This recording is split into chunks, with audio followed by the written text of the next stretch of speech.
సంఘాలను గురించి దేవుడు క్రీస్తు అన్నమాట ఏం తెలుసా? నా నోట నుండి నిన్ను ఉమ్మివేయను ఉద్దేశించాను అన్నాడండి ప్రకటనలో. మన కిస్సులు పడవు, మనకు ఉమ్ములు పడుతుంటాయి దేవుడి దగ్గర నుంచి.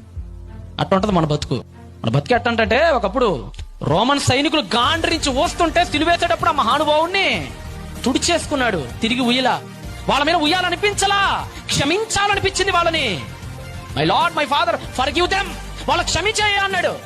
కానీ ప్రకటనకు వచ్చినప్పటికీ సంఘం గురించి ఏమన్నాడు తెలుసా?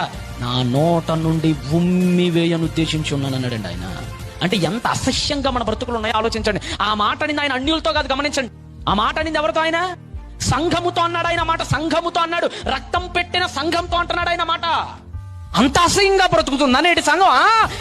అపోస్తులు బ్రతికున్న కాలానికే సంఘం భ్రష్టు పట్టుకుపోయిందంటే వాళ్ళు చనిపోయిన 2000 ఏండ్లకి ఇంకెంత అసహించుకునే స్థాయికి దిగజారిపోయిందో మీకే వదిలేస్తున్నా.